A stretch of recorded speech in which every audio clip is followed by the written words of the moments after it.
இப்போ நீங்க போட்டோல பார்க்கறவர் தான் இந்த உலகத்திலேயே ரொம்ப நாள் தனிமையில இருந்தவர். எவ்வளோ நாள்னா 438 நாள். அதுக்கு முன்னாடி நீங்க இன்னும் நம்மளை ஃபாலோ பண்ணலனா மறக்காம ஃபாலோ பண்ணிக்கோங்க. இவரோட நேம் ஜோ சால்வட்டோர். ஆக்சுவலா இவர் வந்து ஒரு ஃபிஷர்மேன். நவம்பர் 2012 மெக்சிகோல இருக்கிற அவருடைய வீட்டுல இருந்து அவரும் அவருடைய ஃப்ரெண்டும் மீன் பிடிக்கிறதுக்காக கடலுக்கு போறாங்க. பட் நெக்ஸ்ட் டே அவங்க கடுமையான புயல்ல மாட்டிக்கிறாங்க. அந்த புயல்னால அவங்களுடைய போர்டு ரொம்ப டேமேஜ் ஆயிடுச்சு. அதனால ஜிபிஎஸ், ரேடியோ, இன்ஜின் எதுவுமே ஒர்க் ஆகல. அவங்களும் அவங்க கிட்ட இருக்கிற ஃபுட் அண்ட் வாட்டரை வச்சு மேனேஜ் பண்ணிக்கிட்டு நம்மளை யாராச்சும் வந்து ரெஸ்கியூ பண்ணுவாங்கன்னு வெயிட் பண்ணியிருக்காங்க. இப்படியே பல நாட்கள், வாரங்கள் ஆகுது, வாரங்கள் மாசங்கள் ஆகுது. பட் யாருமே வரல. போன கொஞ்ச நாள்லயே அவருடைய ஃப்ரெண்டும் இறந்து போறாங்க. பட் இந்த பர்சன் மட்டும் என்ன நடந்தாலும் அவருடைய ஹோப்பை மட்டும் விடல. யாராச்சும் வந்து நம்மளை காப்பாற்றுவாங்கன்னு வெயிட் பண்ணியிருக்காரு.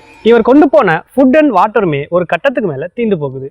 அப்போ வெறும் கையால மீனெல்லாம் பிடிச்சி அப்படியே சாப்பிடுறாரு. அண்ட் அப்பப்போ வர மழை தண்ணியை சேர்த்து வச்சு அதை குடிக்கவும் யூஸ் பண்ணிக்கிறாரு. இப்படியே பல மாதங்கள் போகுது. ஆஃப்டர் ஏ லாங் டேஸ் அவர் கண்ணுக்கு ஒரு லேண்ட் தெரியுது. அண்ட் அந்த லேண்டை நோக்கியும் போறாரு. அங்க இருக்கிறவங்களும் இவரை ரெஸ்கியூ பண்றாங்க. ஆக்சுவலா இவர் கடலுக்குள்ள வந்தது நவம்பர் 17, 2012. இவரை ரெஸ்கியூ பண்ணது ஜனவரி 30, 2014. கிட்டத்தட்ட யாருமே இல்லாம சிங்கிள் பர்சனா பசிபிக் பெருங்கடல்ல 14 மாசமா இருந்திருக்காரு.